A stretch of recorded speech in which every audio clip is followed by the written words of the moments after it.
Assalamualaikum warahmatullahi wabarakatuh.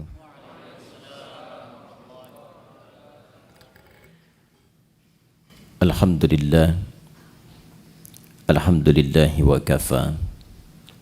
Wassalatu wassalamu ala rasulillahil mustafa wa ala alihi wa sahbihi wa dhurriyyatihi wa ummatihi wa man wafa wa ba'd.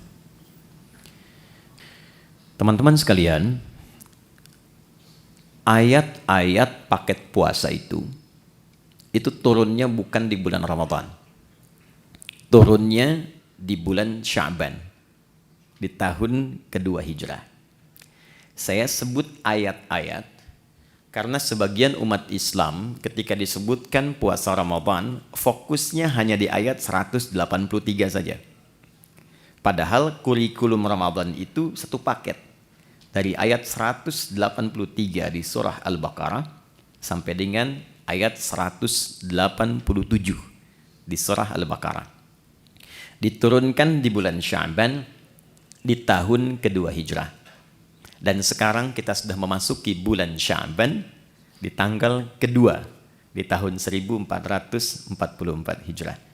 Jadi berkesesuaian kurikulum ini dibahas saat ini dan sesuai dengan petunjuk atau sunnah Nabi Sallallahu Alaihi Wasallam dari segi historis dan dari segi persiapan spiritual. Pertama, kenapa turunnya bulan Sya'ban? Sebulan sebelum dilakukan. Secara singkat kata para ulama, agar Nabi Sallallahu Alaihi Wasallam memiliki kelapangan waktu untuk menjelaskan semua yang terkait dengan baik itu keistimewaan ataupun juga teknis pelaksanaan Ramadan yang sempurna sehingga menghasilkan kualitas Ramadan yang diinginkan oleh Allah. Nanti kita akan bedah apa yang diinginkan oleh Allah lewat Ramadan itu.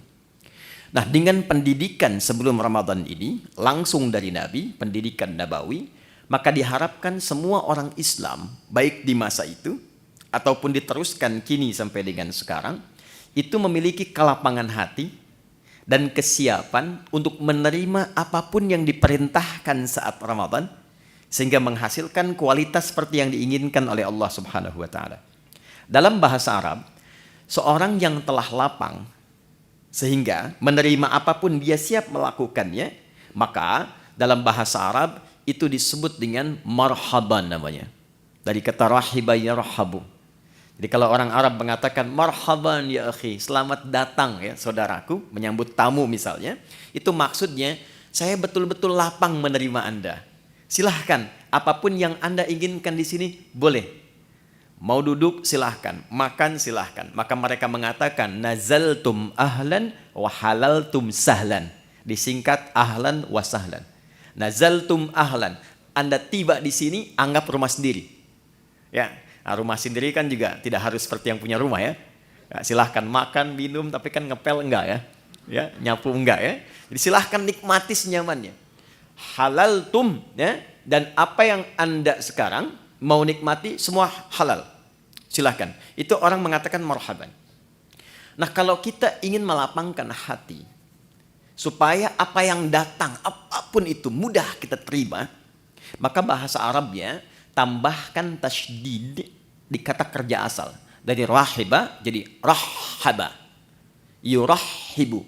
Sifatnya disebut dengan tarhib.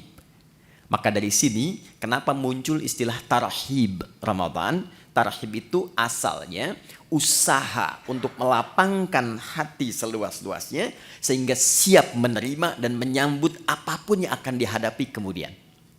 Jika tarhib ini dilekatkan dengan Ramadan, maka memberikan kesan upaya untuk melapangkan keadaan hati dan jiwa sehingga ketika Ramadan datang sebagai tamu istimewa itu apapun yang diperintahkan siap untuk dilakukan.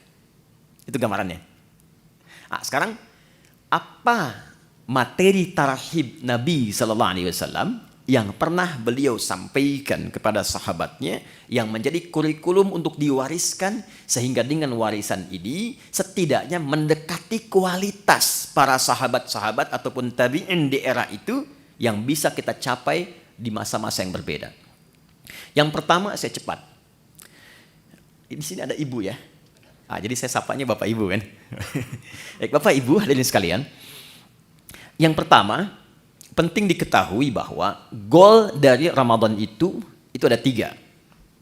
Jadi seseorang disebut berhasil melewati pendidikan Ramadan bila setidaknya dia bisa mendapatkan 3 goal yang diharapkan yang langsung Allah tuangkan dalam Al-Quran.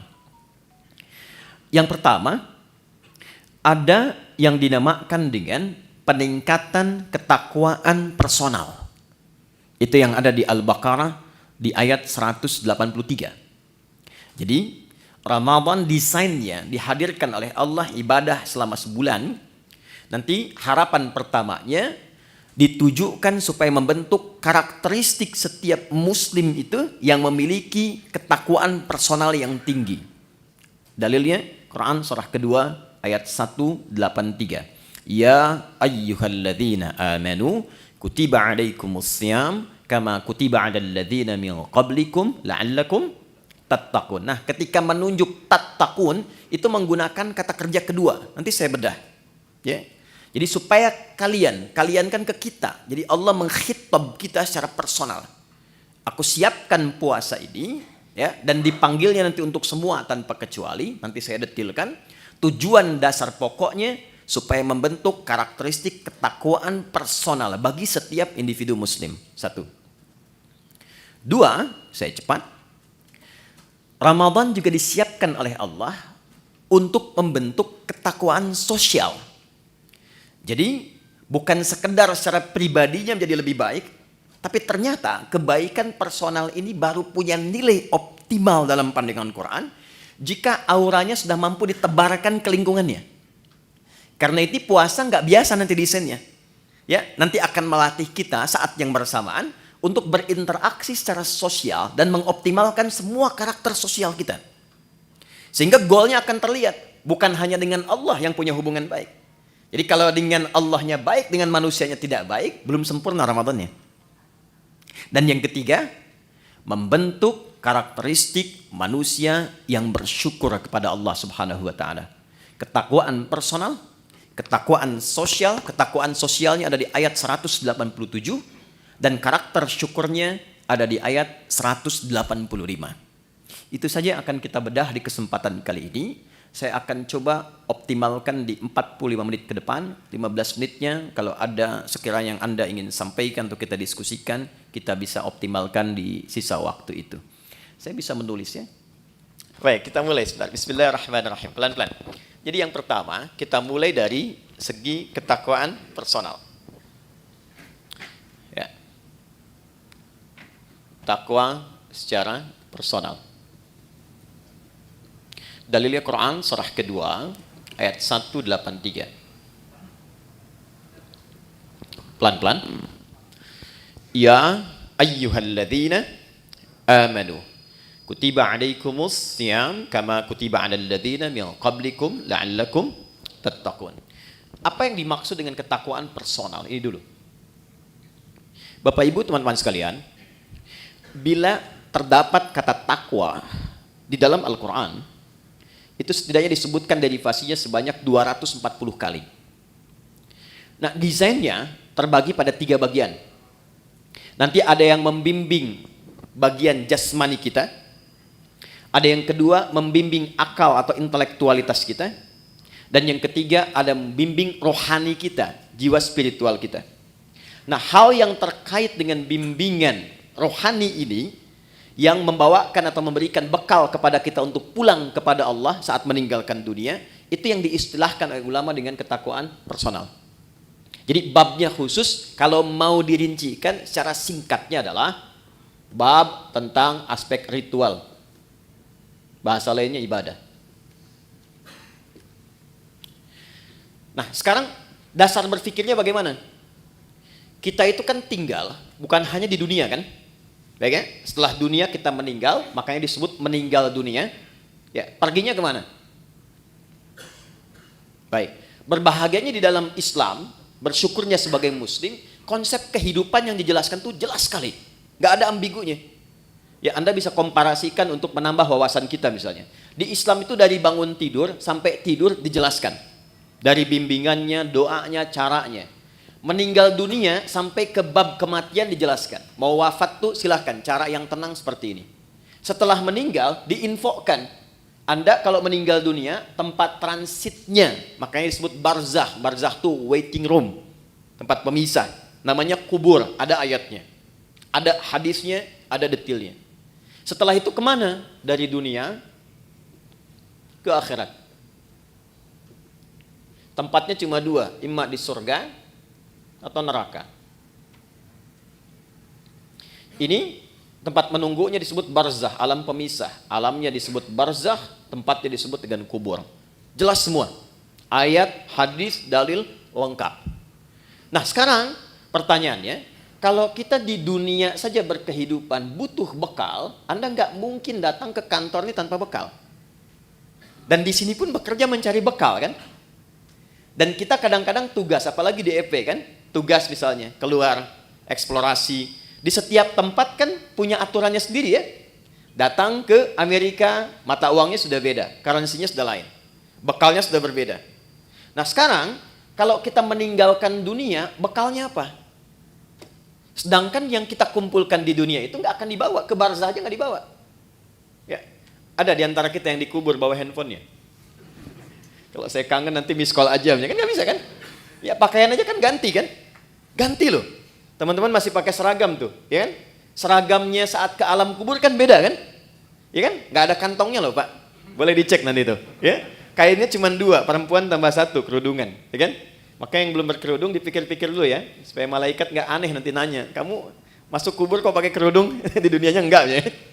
Ini untuk latihan saja ya, pertanyaan. Balikin. Jadi masuk ke alam kubur saja, kita sudah meninggalkan semua yang kita kumpulkan di sini. Karena hukum mengatakan setiap berpindah tempat, itu pasti bekalnya tidak akan sama. Pasti berbeda. Hukum ini berlaku fitrah saat berpindah kemanapun, apalagi berpindah ke sini dan ke sini. Maka pertanyaannya, bekal apa yang kita bawa saat berpindah dari dunia? Nah, inilah yang kita siapkan sejak berada di dunia, supaya saat pindah ke sini sudah siap. Maka Allah kemudian menurunkan kepada kita usaha-usaha personal selain yang kita kerjakan dalam kesibukan dunia untuk menyiapkan bekal akhirat. Bekal inilah yang disebut dengan ibadah. Aspeknya masuk kepada aspek ritual dan spiritnya masuk pada ketakwaan personal. Inilah sebabnya kenapa Allah meminta kita sholat, meminta kita baca Al-Quran, meminta kita haji, minta kita umrah. Ya, ada kaitan langsung dengan aspek-aspek keduniaan. Tapi sesungguhnya tujuan utamanya adalah penyiapan bekal menuju kehidupan setelah dunia sini. Ya. Setiap kita menunaikan sholat, maka perbuatan sholat, baca Quran, puasa, dan yang lain sebagainya itu untuk mendukung menjadi bekal kehidupan akhirat, maka oleh Quran dinamakan dengan hasanah namanya. Ya, hasanah. Contoh, sholat itu di Quran disebut hasanah. Quran surah ke-11, Hud ayat 114. Aqimis sholata tarafain nahar wa zulafan minal lail innal hasanati yudhibnas sayyiat. Sholat yang kita kerjakan sehari 5 waktu itu 17 rakaat plus dengan tambahan sunnah yang lain, itu oleh Quran disebut hasanah. Nah, setiap kita mengerjakan perbuatan hasanah, maka konsep dasarnya akan melahirkan bekal, diberi nilai bekal untuk pulang ke akhirat. Ya, berapa bekalnya? Setiap hasanah itu 10 poin. Ada di Quran surah ke-6 ayat 160. Ya, ini jangan dianggap biasa ya. Nanti kita lihat nih. Nanti taunya saat akan meninggal. Jadi akan meninggal semua hasanah dikonfirmasi. Makanya ada orang yang ketika akan meninggal kan senyum, tenang, panggilannya panggilan ketenangan, hasil ibadah. Contoh, dalam sholat kan kita tadi ada tumak ninah ya. Ya. Sholat, rukuk tumak ninah, sujud tumak ninah. Itu tumak ninah itu kalau terus dikerjakan memberikan sifat kepada jiwa. Sifatnya disebut mutmainnah. Nanti jiwa mutmainnah ini akan dipanggil saat akan meninggal, dikonfirmasi dengan pahala hasanahnya. Makanya ketika dipanggil Quran surah 89 ayat 27 sampai dengan 30, ya ayyatuhan nafsul mutmainnah, irji'i ila rabbiki radiyatan mardiyah. Kenapa ada yang tenang, senyum? Karena ditampakkan. Ya. Dulu ada seorang kakek itu yang sangat soleh, ahli masjid. Hari Kamis itu, ya beliau selalu merawat masjid. Hari Kamis ba'da asar sedang puasa, itu Masya Allah, itu cuma di belakang sandaran, kemudian merem-melek begini, meninggal. Dalam keadaan yang sangat nyaman gitu. Ahli masjid, wafatnya di masjid. Cuma merem-melek, meninggal. Itu hati-hati belakang ya, yang merem-melek tuh ya. Oke. Balik sini. Man jaa bil hasanati falahu asyru amthaliha. Siapa yang mengerjakan satu perbuatan hasanah, dia dapat 10 poinnya, 10 kebaikan.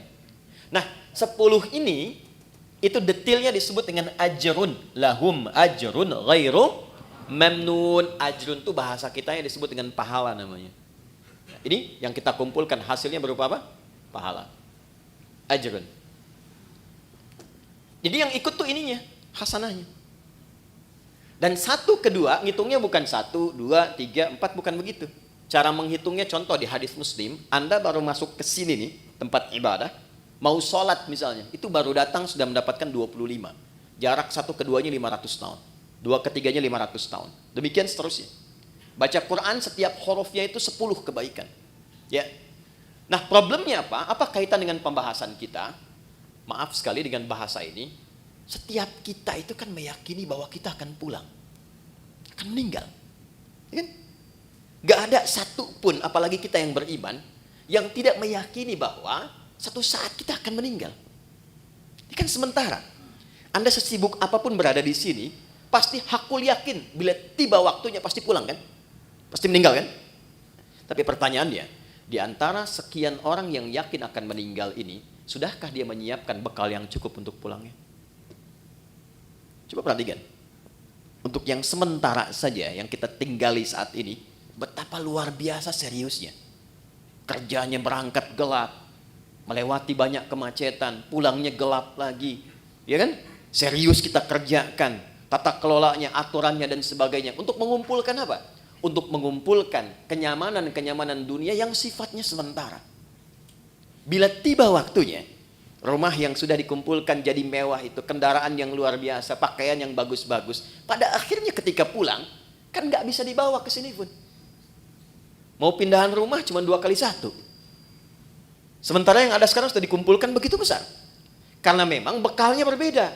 Jadi konsep Quran itu, ingat, konsepnya itu sangat luar biasa. Hei, kamu mesti sukses dunia, akhirat pun bahagia juga. Makanya hasanah itu oleh Allah dibagi 2. Ada konsepsi dunia, ada akhirat. Ya. Quran surah kedua Al-Baqarah ayat 201. Wa minhum may yaqulu rabbana atina fid dunya hasanah wa fil akhirati hasanah.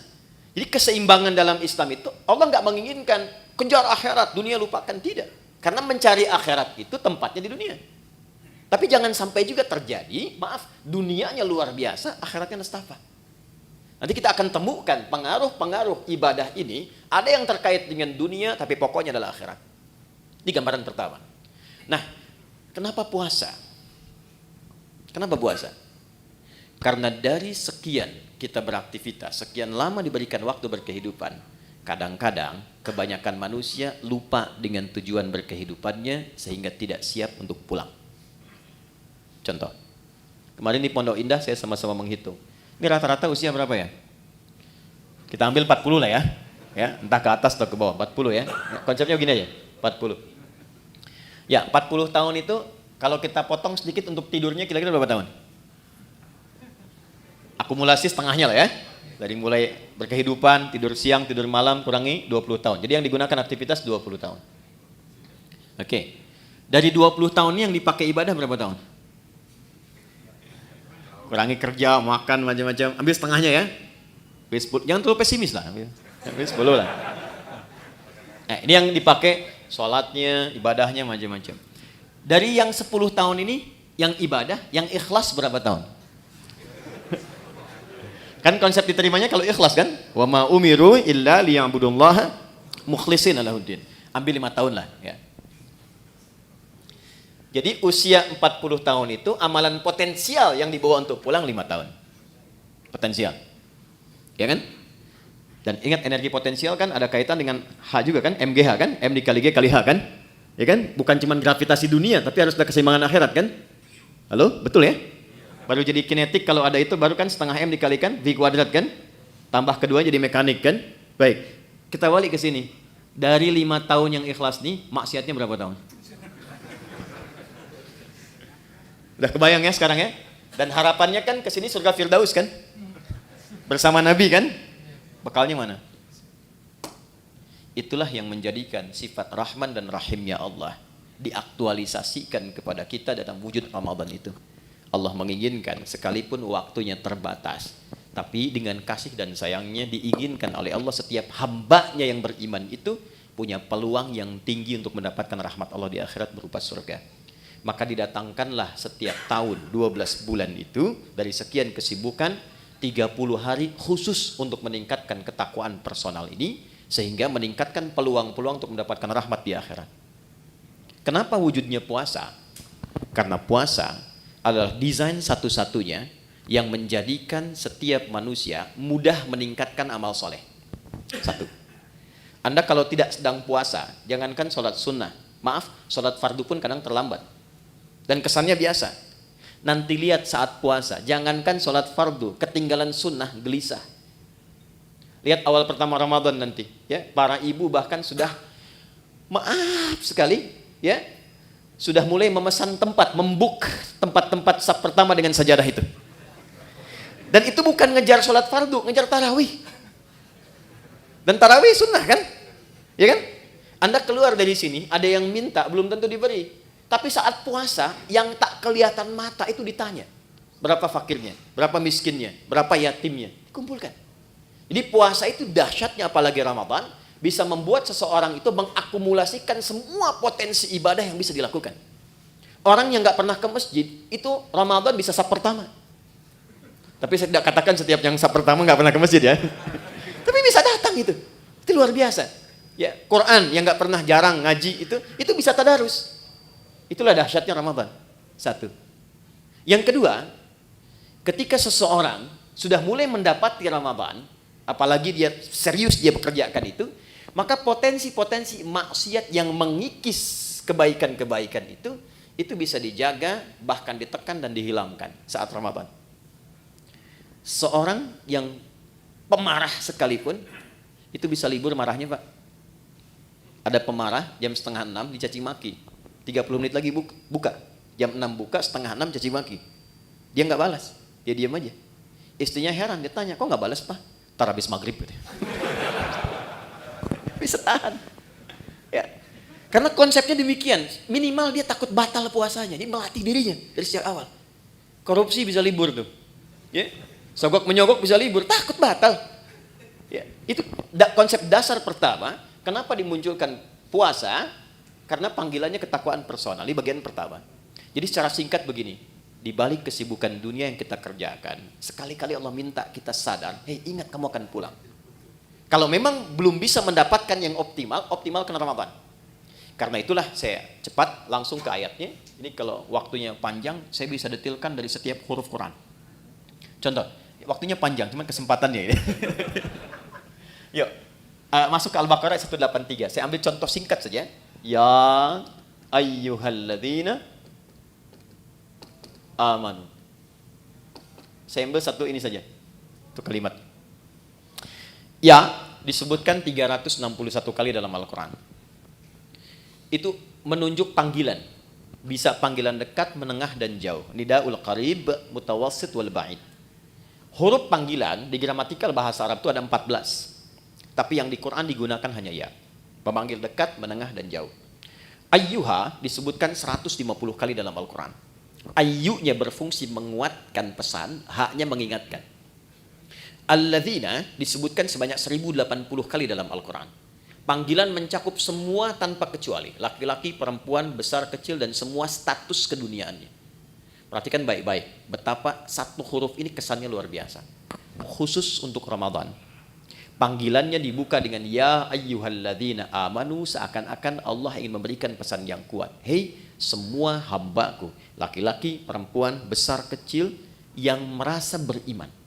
Terlepas dari tingkat keimanan kalian beda-beda. Ada yang imannya kuat sehingga merasa dekat dengan Allah.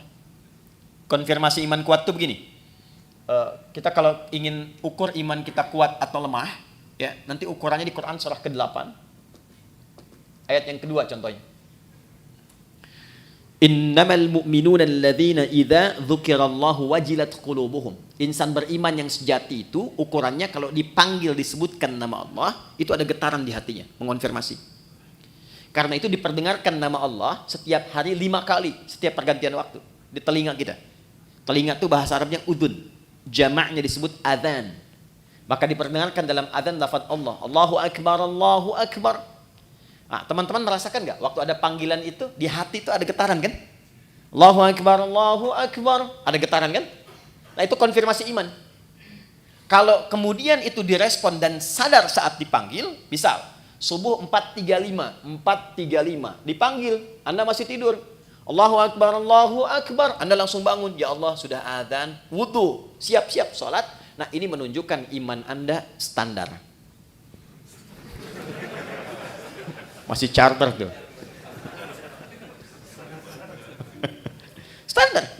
Ya, Anda jam kerja jam 7 di sini, masuk jam 7, standar kan? Ya kan? Tapi yang hebat tuh begini, dipanggil 4.35, jam setengah 4 dia sudah bangun.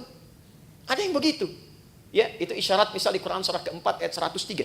Innas salata kanat 'alal mu'minina kitaban mauquta. Insan beriman tuh tahu waktu salat karena tahu dia siap-siap sebelum dipanggil. Itu yang hebat. Nah, maka orang-orang yang standar itu yang menengah jaraknya. Ya, hei yang menengah, yang kalau dipanggil baru datang. Ya, atau yang merasa imannya kuat. Sebelum dipanggil sudah siap-siap. Ada yang lemah, dipanggil 4.35, dia baru bangun 5.34. Pun belum ingat sholat. Ya. Tapi dahsyatnya dalam Ramadan, di hari pertama dipanggil, Allah tidak melihat semua tingkat keimanan itu. Allah panggil semua dengan satu huruf yang sama. Seakan-akan mengatakan begini, aku tidak peduli betapa tingkat iman kalian. Maka di detik ini aku panggil semua tanpa kecuali. Yang lemah aku kuatkan, yang menengah aku dekatkan, yang dekat pun aku tambahkan kekuatan kembali. Itulah yang menjadikan semua kita tanpa peduli karakteristik imannya, parameter tingkat rendah dan tingginya. Coba lihat, bukti ayat ini. Di awal Ramadan semua semangat. Lihat nanti, hari pertama Ramadan. Ya, kita insya Allah tanggal berapa nanti? Tanggal 1 Ramadan, ya, 1 Ramadan. Yang kemungkinan Masehinya nanti saya sampaikan belakangan saja, ya, belakangan saja. Tapi insya Allah sama 1 Ramadan. Pas 1 Ramadan, malam tarawih, itu semua akan kumpul di masjid. Terlihat, nggak peduli apakah dia jarang ke masjid, apakah dia jarang berjamaah, itu bisa kumpul semua. Tapi problemnya adalah Allah turunkan rahmat itu hanya di awal untuk memberikan sebuah bekal dasar. Nah, apakah kita mampu menjaga itu atau tidak sampai akhir itu kembali kepada manusianya masing-masing. Itulah sebabnya butuh tarhib. Kalau nggak disampaikan dari tarhib, itu bisa terjadi kemajuan. Anda awal sampai 10 sak, hari kedua maju 9, 3, 8, ya, terus sampai dekat mudik kosong kan? Ya. Dan itu selalu diingatkan sebelum Ramadan, tapi kejadian terus gitu. Coba lihat nanti. Ya, karena apa? Motivasinya berbeda. Motivasinya berbeda. Nah, ini poinnya.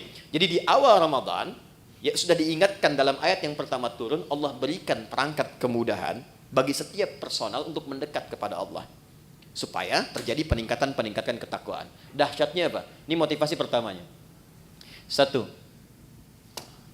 Saya langsung kembali ke hadis di Al-Bukhari. Perhatikan baik-baik. Man shama Ramadhana imanan wa ihtisaban ghufira lahu ma taqaddama min dhanbi.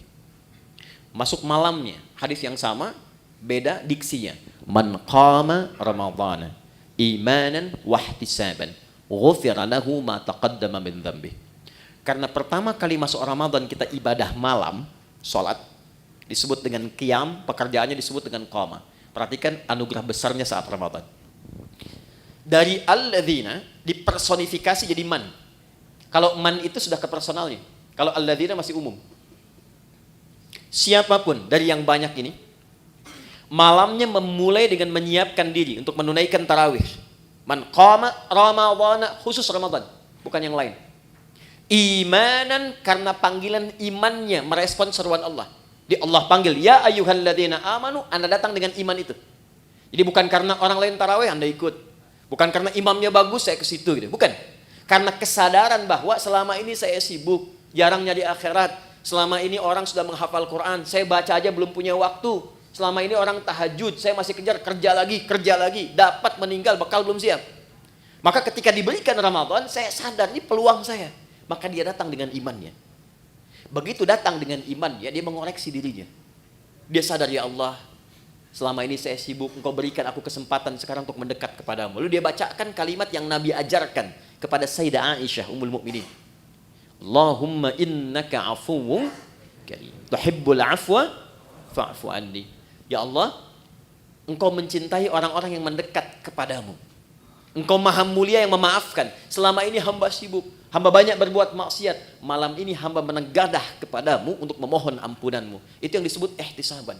Begitu keluar kalimat itu, memohon ampun kepada Allah, maka ghufira lahu ma taqaddama min dzambi. Sambil ingat dia dosa-dosa yang pernah dia kerjakan, semua kesalahan yang pernah dilakukan gugur. Ini dahsyatnya Ramadan, gugur. Makanya sering oleh Bilal itu saat Ramadan sering diingatkan kan? Ya, yang mengingatkan kadang-kadang saat Ramadan ada di samping imam itu, Allahumma innaka afuwwun karim tuhibbul afwa fa'fu anni. Diingatkan supaya menghadirkan rasa-rasa kenikmatan bertobat kepada Allah. Itu ketika Anda mengucapkan kalimat itu, maaf sekali, disertai dengan keimanan, bukan kalimat biasa. Anda ingat dosa yang lampau, ingat koreksi diri, memohon kemuliaan Allah, ghufira lahu ma taqaddama min dzambi. Semua dosa-dosa yang pernah dikerjakan, ditobati di malam itu gugur langsung. Kecuali utang ya, maaf. Hutang tetap berlaku, ya. Hutang itu harus lunas, bukan dengan taubat jadi lunas, tidak. Ya. Apa faedahnya?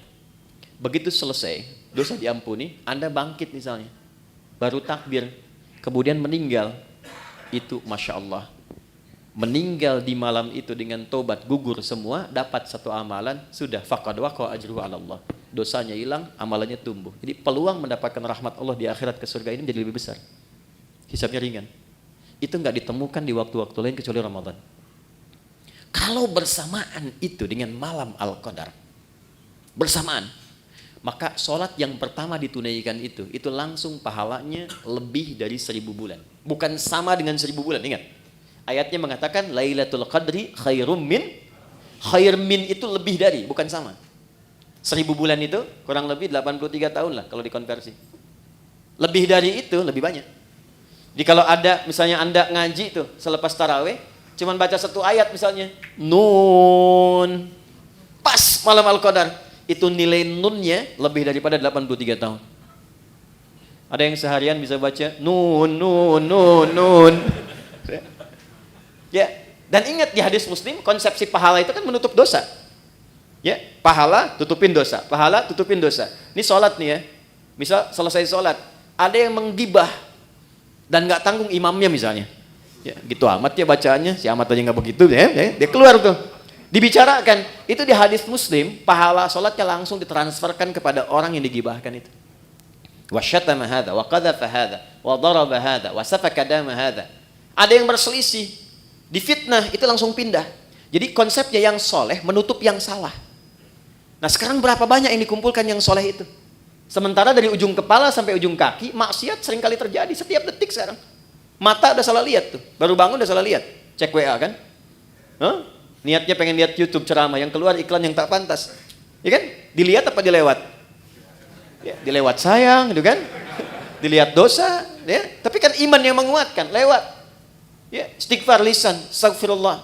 Ya, ingat meninggalkan maksiat itu ada pahalanya. Jadi ketika Anda skip atau Anda palingkan ada istighfar, dicatat pahala. Bukan cuma tinggalkan biasa, itu nahi mungkar. Nahi mungkar itu ada pahala seperti amar ma'ruf. Tapi harus bersamaan. Palingkan istighfar, bukan istighfar nggak berpaling. Astagfirullah. Apalagi sini, ini nutup nih. Jadi itu nggak ada kecuali Ramadan. Maka tumbuhkan motivasi, maaf sekali dengan bahasa ini, tumbuhkan motivasi bahwa Ramadan itu adalah momentum kita untuk mengejar husnul khatimah. Itu poinnya. Maka di ujung ditutup dengan kalimat kama kutiba 'alal ladzina min qablikum la'allakum tattaqun. Diharapkan dengan meningkatnya ibadah di bulan puasa ini ada kesadaran personal dalam diri kita bahwa kita suatu saat akan pulang, dan bekal pulang itu cuma takwa. Cuma takwa. Karena saat kita roh ditanamkan pada jiwa, itu membawa potensi takwa. Jadi begitu roh masuk ke dalam jiwa kita menjadi nafas, diserap ke dalam bahasa Indonesia menjadi nafas, bisa bernafas tanda kehidupan. Nafas itu kalau sudah masuk ada takwanya. Di mana ditemukan? Quran surah 91 ayat 7 sampai 10. Wa nafsi wa ma sawwaha fa'alhamaha fujuraha wa taqwaha. Makanya potensi takwa itu dioptimalkan dalam bentuk ibadah. Setiap ibadah itu pasti ada takwanya. Kita sholat barusan, sholat itu dibuka dengan kata iman dan takwa. Dzalikal kitabu la raiba fi hudal lil muttaqin. Siapa orang takwa di situ? Alladzina yu'minuna bil ghaib wa yuqimunas. Puasa jelas. Haji, nanti mau haji itu. Itu takwa ujungnya. Al-Baqarah 197, wa tazawwadu fa inna khairaz zadit taqwa. Itu poinnya. Jadi secara singkat, kalau kita dengar kata Ramadan, Ramadan, Ramadan, sandingkan kalimat itu dengan kata pulang. Yuk. Jadi kalau sekarang masih kita abai dengan Ramadan, tanyakan aja, kalau meninggal siap nggak bekalnya? Ya, saya tutup dengan satu bagian pertama ini dengan satu kalimat dari Jibril alaihissalam yang Nabi langsung like, kita wajib share, nggak usah komen lagi. Ya, perhatikan komentar Jibril alaihissalam ketika Nabi akan naik ke mimbarnya. Mimbar Nabi itu ada 3 gundakan, step 1, 2, 3. Begitu naik, kata Jibril alaihissalam, ini ada di Al-Mustadrak karya Al-Imam Al-Hakim Naisaburi. Kata Jibril alaihissalam, raghima anfu rajulin au bu'dan, celaka seseorang dan akan jauh dari rahmat Allah, liman adraka ramadhana falam yughfar lahu, yang sudah disampaikan ke Ramadan tapi tak mampu mengonversi Ramadan itu sebagai rahmat untuk meningkatkan ketakwaan dirinya sehingga tak mampu diampuni oleh Allah Subhanahu wa taala. Dikasih sehari Anda enggak tobat, ada kedua. Hari kedua Anda enggak tobat, ada ketiga. Tapi 30 hari dikasih enggak tobat-tobat, berapa lama lagi waktu yang dibutuhkan oleh Anda untuk mendapatkan rahmat Allah Subhanahu wa taala? Itu poin 1. Pengingatnya saat selesai Id nanti. Dari kata ada ya'udu, tempatnya disebut ma'ad, waktunya disebut dengan mi'ad. Innallaha la yukhliful mi'ad, waktunya. Innal ladzi farada 'alaikal qur'ana laradduka ila ma'ad, tempatnya. Id itu sifatnya. Kenapa di ujung Ramadan disebut dengan Idul Fitr? Bukan hanya mengembalikan ke waktu kita makan lagi, Idul Fitri, tapi mengingatkan bahwa satu saat kita akan pulang dan pulangnya membawa jiwa yang suci, yang penuh dengan nilai ibadah. Ya, illa man atallaha biqalbin salim. Nah, itu ditunjukkan setiap kali selesai puasa. Berbahagianya di Indonesia ini, kebiasaan Id ini muncul. Mudik kan? Ya kan? Mudik itu kan pulang ke Udi kan? Pulang ke kampung kan? Dan yang pulang, itu berani pulang kalau punya bekal. Saya pernah tanya pada seseorang yang nggak mudik, kenapa Anda nggak mudik? Nggak punya bekal, Ustaz? Nggak punya bekal. Tapi yang punya bekal, itu semangat pulangnya luar biasa. 3-4 hari sebelum pulang, udah siap-siap. Dan dia telepon ke tempat yang akan pulang. Maka di tempat itu ibunya, saudaranya udah siap-siap ngecat rumah. Makanan diada-adakan, siap penyambutan. Kadang-kadang kan terjadi yang luar biasa ya. Luarnya seperti kaleng biskuit, dalamnya rangginang kan. Saya nggak sebut nama produk supaya nggak endorse ya. UMKM nggak apa-apa gitu. Itu semua disiapkan. Dan yang akan pulangnya, itu saking bangganya, walaupun kendaraannya kecil, bekalnya banyak. Motornya kan bebek kan, tapi bekalnya singa kan.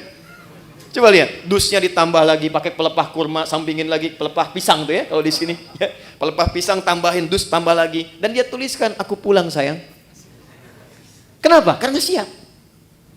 Di akhirat tuh begitu. Ketakwaan personal, ini wujudnya dari sholat, puasa, Quran, haji. Ini yang menjadikan pintu-pintu surga bergantung dengan amalan ini. Di surga itu ada 8 pintunya. Dan 8 itulah amalan pokok kita. Makanya nanti ada yang dipanggil dari pintu puasa yang rajin puasa, pintunya Ar-Rayyan. Ada pintu babus sholah, pintu tahajud, pintu sedekah. Pastikan Anda menekuni ketakwaan personal itu di sisi yang mana sehingga punya kebanggaan saat pulang. Kalau belum sempat baca Quran, saya kasih kabarnya dari sekarang. Saya keliling-keliling Indonesia. Sekarang di setiap tempat tuh berburu Quran. Dari mulai anak-anak kecil yang 3 tahun, 4 tahun, 5 tahun, bahkan yang kata orang gak bisa melihat, matanya buta. Saya selalu katakan Allah tutup peluang matanya untuk melihat maksiat. Itu mereka pun sudah mulai menghafal Quran. Dan banyak di antara mereka juga punya kesibukan. Anda yang tempat ber-AC, nyaman, tenang, enak, dengan semua fasilitas belum mampu mendekat kepada Allah, maka bandingkan dengan orang-orang yang kerja di lapangan. Ada satu tempat, istrinya itu suka ngambil suluh, suaminya kerja serabutan. Tapi kalau orang datang ke situ, Itu Masya Allah, semua yang terbaik dihidangkan, makanan, ikan dan sebagainya. Dan istri akan mengatakan, Alhamdulillah, Abi tuh kalau pulang Allah kasih uang banyak sekali. Berapa sebulan? Ya kalau nggak 500, 700 ribu. Tapi tahu kan Anda, istrinya hafal Quran 30 juz dan suaminya 7 riwayat. Dan mereka bekerja dalam diam. Dunianya hasanah dan mereka menyiapkan akhirat yang sangat dahsyat untuk pulangnya. Karena di antara yang diparadekan oleh Allah untuk pulang itu, dan diperintahkan malaikat berjajar di setiap pintu surga menyambut, itu ahli Al-Quran. Makanya Ramadan kita punya kebiasaan mendalami Al-Quran, salah satunya untuk itu. Nah, jadi kita lihat spirit pertamanya itu. Jadi nanti saat akan ke Ramadan, siapkan agendanya dari sekarang. Ini kurikulum yang Nabi ajarkan. Ya, mohon maaf dari sekarang. Rencana mau berapa juz khatam nanti? Mau berapa juz hafal? Jangan tanggung, 30 juz pasang target hafal Quran. Maksud saya begini, kalau target 30, nyangkutnya kan jelas, 28, 27, kan 3 juz ya. Kalau cuma 1 juz kan targetnya, nanti nyangkutnya kan nggak jelas tuh ke bawahnya. Dari sekarang siapkan. 1, sedekahnya ya, kemudian sholatnya, sholat sunnahnya dari sekarang bikin. Menunya keluarkan semua. Nanti checklist, minimal salah satu pernah dilakukan. Ya, checklist 1, 2, 3, selesai Ramadan, demi Allah saya katakan, rasakan pasca Ramadan, apakah ada perubahan, peningkatan ketakwaan personal ini setelah selesai menunaikan puasanya. Nanti cirinya pada bagian ketiga. Saya cepat, saya punya 5 menit lagi. 2, ada jenis kedua disebut dengan ketakwaan sosial. Ayatnya ke 187, lihat ujungnya. La'allahum yattaqun, dari taqiyah. Kalau tak itu Anda, kalian, personal. Kalau ya dibicarakan dia. Kalau dijamakkan tambah di ujungnya, yattaqun, mereka. Jadi bukan hanya membentuk secara pribadi untuk kita, tapi interaksi dengan lingkungan sosial kita. Hablum minan nas, hablum minal makhlukat. Maka ciri orang yang berhasil puasanya bukan hanya baik secara personal, tapi implementasi kebaikan personal itu bisa dilihat dari perbuatan baiknya dengan sesama. Makanya saat puasa, anjurannya bukan sekedar meningkatkan ibadah pribadi. Pernah dengar hadis ini di At-Tirmidzi? Siapa yang memfasilitasi bukaan untuk orang puasa, walaupun 1 biji kurma saja, 1 kurma, ataupun sehirup air saja, maka dia mendapatkan pahala yang sama dengan yang berpuasa itu tanpa dikurangi sedikit pun. Pernah dengar hadisnya? Hadisnya sahih. Tapi jangan salah menyimpulkan ya, bacanya pakai ilmu hadis. Ya nggak usah puasa, fasilitasin aja kurma. Dia nggak begitu. Ya Anda fasilitasin, Anda nggak puasa, Anda dosa, Anda batal. Jadi ruginya 2 kali. Ya, maksudnya apa? Saking tingginya ibadah sosial itu Nabi menginformasikan dengan tingginya tingkat apresiasi yang Allah berikan. Jadi kalau di Quran itu atau di hadis ada motivasi dengan pahala yang tinggi, ini menunjukkan kualitas amalan itu dahsyat, tinggi. Ya, dan banyak sekali terkait dengan puasa itu amalan-amalan sosial, sedekah, infak, memuliakan yatim, zakat. Ini kan sosial semua. Tapi pernah nggak teman-teman kita semua rincikan itu formulasinya kemana? Contoh misalnya, kan ada zakat, ada infak kan? Baik, zakat itu untuk siapa? Infak untuk siapa? Ternyata skema infak itu dia ada 2 tuh. Ada infak wajib, ada infak sunnah. Yang wajib itu untuk keluarga. Disebut dengan nafkah namanya. Ya, maka kewajiban kita memuliakan istri, memuliakan anak, cari sekolah yang mendekatkan dia dengan Allah, cari pakaian yang menutup aurat supaya Allah senang, ya. Gambarannya itu wajib dan ada pahala. Kalau antum kerja sekarang berangkat ke sini, diniatkan untuk nafkah karena menaati perintah Allah, Quran surah 4 ayat 34, ya kan? Itu setiap langkahnya ada pahalanya, teman-teman. Jangan dikira biasa. Dan kalau antum rajin tahajud, itu dibimbing untuk meningkat karirnya. Quran surah 17 ayat 79 sampai 80. Ini agak cepat aja karena kita sedikit lompat-lompat. Saya balikan, itu nafkah pertama. Niatkan sebagai ibadah dan antum pun akan terjaga. Kalau diniatkan ibadah, antum nggak akan terjebak korupsi. Malu lah masa ibadah berbuat kotor. Ada orang minum bir misalnya pakai bismillah.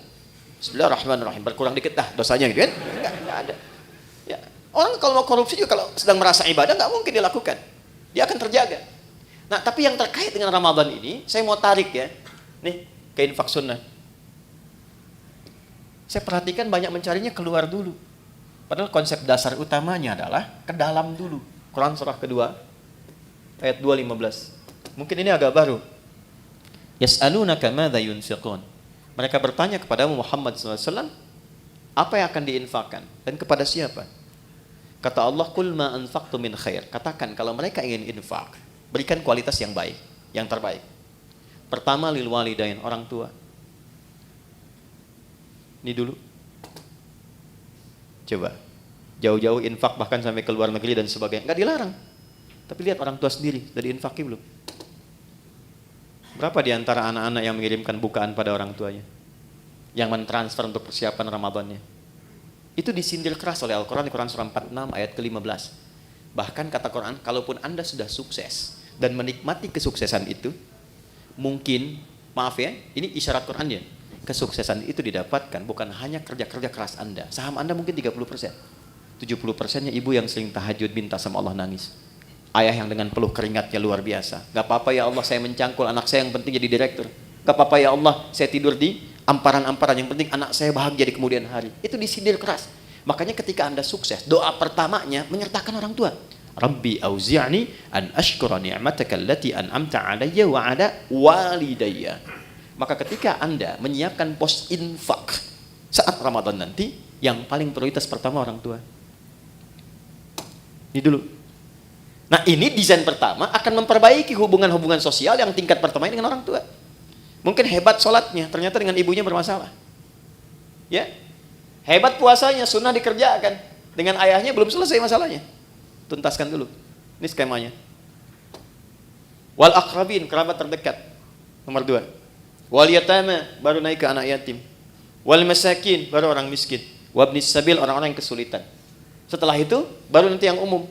Yang fisabilillah, banyak sekali cabangnya bisa kita kumpulkan.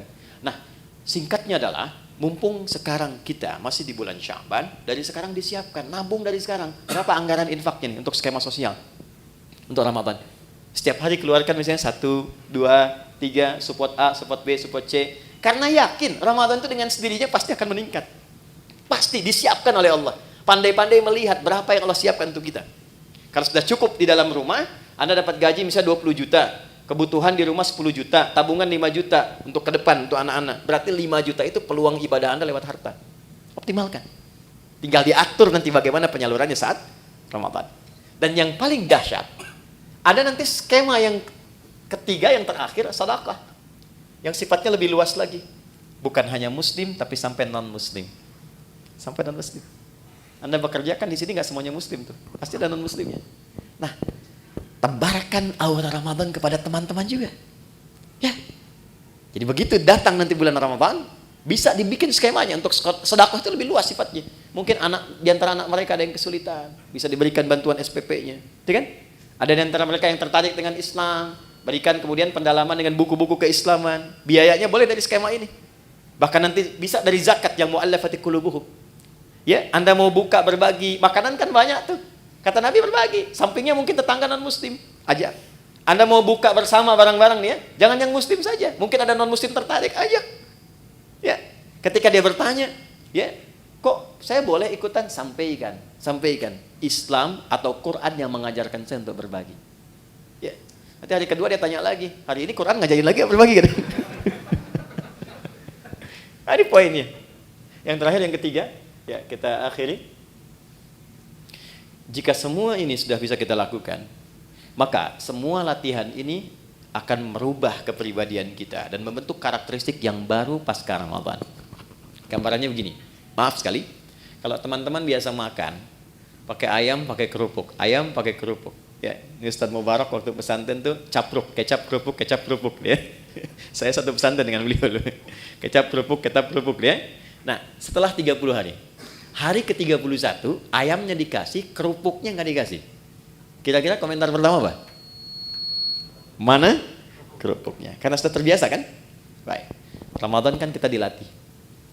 Kebiasaan sholat, biasa baca Quran, biasa berbagi, biasa mendekat, biasa evaluasi. Masa 30 hari melakukan itu nggak merubah karakter? Pasti akan ada perubahan. Ya. Hal pertama yang didapatkan pasca itu, yang pertama ketenangan. Itu dulu. Jadi Allah itu kalau ingin merubah seorang hamba jadi lebih baik, hatinya ditenangkan dulu. Karena tenang ini kunci sejalannya. Hidup tenang, Di rumah tangga kan tenang ya. Samara itu kan sakinah dulu. Sakinah kan tenang ya. Di kaya pun kalau nggak tenang nggak enak. Coba pilih mana? Kaya tapi gelisah atau miskin tapi tenang? Nggak ada pilihan ketiga, jangan maksa. Saya tahu kaya dan tenang ya. Kaya tapi gelisah atau miskin tapi tenang. Jadi Allah itu kalau ingin merubah seorang hamba menjadi lebih baik, itu diberikan ketenangan dulu. Setelah tenang nanti baru diinstal. Dia pengen apa? Apakah ilmu, apakah harta atau kedudukan? Baru diarahkan. Anda kalau sholat, yang didapatkan kan bukan solusi dulu kan? Sebelum tanha anil fahsya'i wal munkar, ketenangan dulu. Makanya kalau orang itu kalau sudah sholat, sholatnya bagus, hatinya lebih tenang. Baca Quran juga begitu. Ya, jika Anda sedang gelisah, ibu-ibu itu jangan bikin status. Gak menyelesaikan persoalan. Ya, ini mendung di sekitaran bikin status. Mendung ya, yang gak menghentikan mendung kok. Ya. Kalau sedang gelisah, ambil wudhu, ngadap kiblat, ambil mushaf, baca Quran. Tenang hati. Walaupun solusi belum datang. Nah, Ramadan pun begitu. Ketika Allah ingin tanamkan hidayah pada seorang hamba, yang diberikan pertama ketenangan, lebih tenang pribadinya. Kedua, lebih nikmat dalam beribadah, lebih berkualitas, merasakan peningkatan kualitas dalam ibadah. Jadi ada kecenderungan ingin nambah, ada mulai rindu dengan tarawih, padahal mau berakhir, ya kan? Maka saat itulah kemudian tanda awal dari Allah bahwa hidayah telah ditanamkan dalam diri kita. Ketika ditanamkan pada diri itu, maka wujud yang terakhir yang Allah inginkan, walitukabbirullaha ala ma hadakum wa la'allakum tashkurun. Membentuk pribadi yang lebih bersyukur. Apa itu syukur? Secara singkat, syukur adalah mampu mengonversi semua nikmat yang Allah berikan pada setiap tempat yang Allah kehendaki. Maaf, lisan ini fungsinya untuk bicara. Tapi Allah menginginkan bukan sekedar bicara, bicara yang baik-baik. Itulah syukur. Syukur dengan mata melihat yang baik-baik. Syukur dengan tangan menulis menggerakkan yang baik-baik. Maka orang yang lulus puasanya, puasa itu akan merubah kepribadian dirinya menjadi lebih baik sebagai syukur kepada Allah Subhanahu wa taala setelah menyelesaikan pelatihan selama 1 bulan itu. Karena dia mendapatkan syukur itu, maka dia coba mengekspresikannya dengan bertakbir. Itulah sebabnya hari pertama di bulan Syawal kita bertakbir, Allahu Akbar, Allahu Akbar, Allahu Akbar. Takbir itu ada 2 jenisnya. Ya, ada takbir perjuangan, ada takbir sebagai syukur. Nanti ada yang menambahkan ulama dengan takbir ibadah seperti dalam sholat. Takbir perjuangan itu saat berjuang, Allahu Akbar, Allahu Akbar, Allahu Akbar. Bung Tomo teriak Allahu Akbar, yang lain Allahu Akbar. Sampai di undang-undang kita nama Allah masuk. Atas berkat rahmat Allah yang Maha Kuasa. Sebagai wujud perjuangan kita. Ada takbir dari syukur. Sebagai wujud Allah telah memberikan hidayah kepada kita. Itu boleh bertakbir. Ya, Anda misalnya puasa. Kalau saya dapat sesuatu, saya pengen puasa. Begitu dapat, diberikan Anda puasa. Anda bertakbir misalnya, Allahu Akbar, itu sunnah. Boleh untuk dilakukan. Nah, jadi secara singkat, lulus puasa, jadilah pribadi yang lebih baik dekat dengan Allah. Bersikap mulia terhadap sesama. Saat yang bersamaan, mampu menata diri dari ujung kepala sampai ujung kaki, menjadi pribadi yang lebih baik. Itulah esensi Ramadan yang Allah perintahkan lewat Rasulullah untuk berlatih selama kita menunaikannya. Adapun detailnya nanti insya Allah kita sudah siapkan. Saya siapkan nanti tayangan full selama Ramadan untuk menurunkan detail dari semua ini. Ini amalannya apa, ini prakteknya apa, evaluasinya apa. Insya Allah nanti teman-teman bisa terhubung dengan Adi Hidayat Official. Kita siapkan nanti setiap hari, setiap Ramadan ada tuntunan, dan saya siapkan buku juga yang spesifik untuk itu. Jadi teman-teman bisa akses dan diinfokan setelah selesai. Ya, dicetak kita bisa infokan sehingga Anda punya kurikulum yang bisa Anda pedomani selama Ramadan.